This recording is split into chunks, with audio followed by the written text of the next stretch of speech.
আসসালামু আলাইকুম, সবাই কেমন আছেন? আমি লিজা চলে আসলাম লিজাস ডকুমেন্টারি থেকে। তো আমি বাইরে ছিলাম, বাইরে যাওয়ার আগে আমি মাছ নামাই রেখে গেছিলাম। তো বাইরে থেকে এসে আমি তাতে করে ডাটা আর আলু কেটে রুই মাছ রান্না করব, ওটা বসাই দিলাম। এখানে আমি মশলাটা প্রথমে কষাই নিছি, তারপর ডাটাটা আমি আগে সিদ্ধ করি নাই। ডাটাটা আর আলুটা আমি এখানে দিয়ে ভালো করে কষাই নিতেছি যেন কষানোর ভিতরে সিদ্ধ হয়ে যায়। আর এখানে আমি টমেটো কেটে রাখছি, সেই টমেটোগুলো এখন দিয়ে দিব। দিয়ে নাড়া দিয়ে নিব। এটাকে আমি আরও কষাবো ভালো করে যেন কষানোর ভিতরেই সিদ্ধ হয়ে যায়। আর এখানে আমি ডাটাতে যে একদম কচি শাকগুলো থাকে সেই শাকগুলো আমি ফালাই নিয়ে সেগুলো রেখে দিছি, এটা আমি তরকারিতে ইউজ করব। আর এখানে আমি দেখতে পাচ্ছেন রুই মাছের মাথা, রুই মাছ আছে 2 পিস, পেটি আছে, এগুলো আমি ভেজে রাখছি প্রথমে।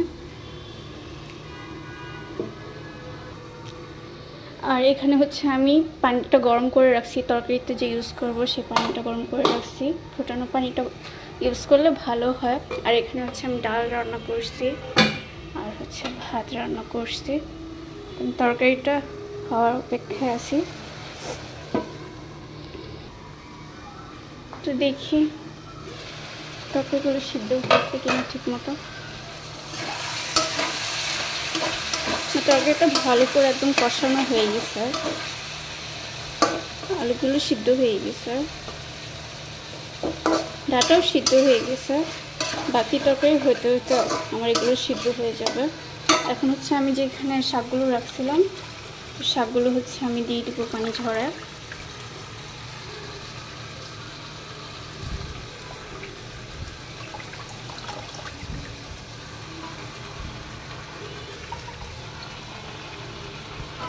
এগুলো আমি শাকটা দিয়ে মিক্স করে আমি একটু কষাই নেব, শাকটাকে একটু সিদ্ধ করে নেব কষানোর ভিতরে।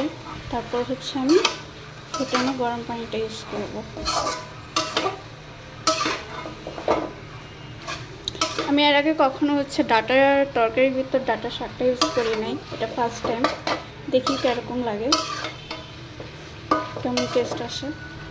এটা আমি আবার ঢাকনা দিয়ে দেব অল্প সময়ের জন্য, যত শাক বেশিক্ষণ লাগবে না সিদ্ধ হতে। আমি খালি জাস্ট একটু কষে এলাম আর কি। তো আমি গরম পানিটা এখন তরকারিতে ইউজ করব।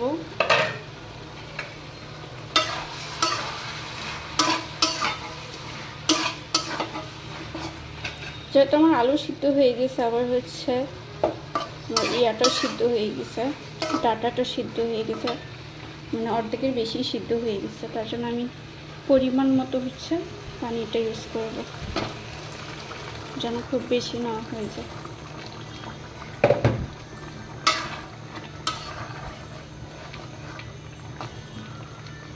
আপনারা যতটুকু পানি রাখবেন তার চেয়ে একটু বেশি পানি দেবেন যেন শুকানো, যত মাছ দেওয়া বাকি আছে মাছের সাথে একটু কষাবে, তো ওইটুকু পানিটা একটু বেশি দিয়ে দেবেন।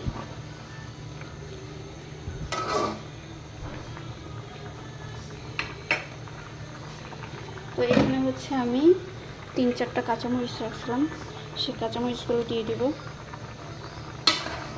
আস্তেই দিয়ে দিলাম। তো এখানে আমি আঁচটা মিডিয়াম আঁচে রাখবো। আর যে মাছগুলো আমি ভেজে রাখছিলাম সেই মাছগুলো দিয়ে দিব, কারণ যেহেতু মাথা আমি একটু কড়া করে ভেজে নিয়েছিলাম, তারপরেও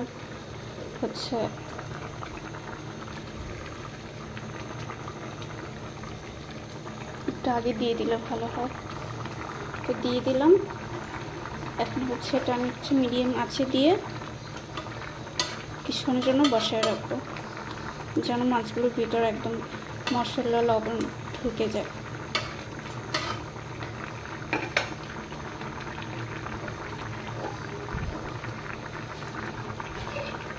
আমি একটু ঢাকনা দিয়ে নেব কিছুক্ষণের জন্য। তো দেখতেই পারতেছেন তরকারিটা কিন্তু একদম সুন্দর হয়ে গেছে। আর আমি হচ্ছে এটা একটু ঝোলঝোলই রাখবো, কারণ যেহেতু আলু আছে, আলুটা হচ্ছে তরকারিটা যখন ঠান্ডা হবে আলুটা হচ্ছে ঝোলটা চুষে নেবে আরও। তার জন্য হচ্ছে আমার তরকারিটা হয়ে গেছে, আমি নামাই দিব।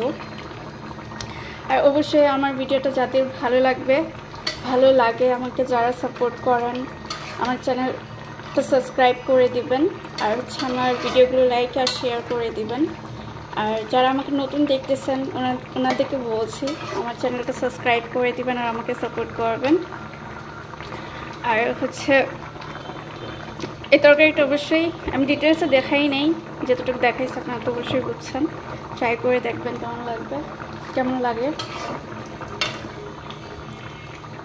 তো আজকে এখানেই রাখলাম। সবাই ভালো থাকবেন, সুস্থ থাকবেন, আমার জন্য দোয়া করবেন। আসসালামু আলাইকুম।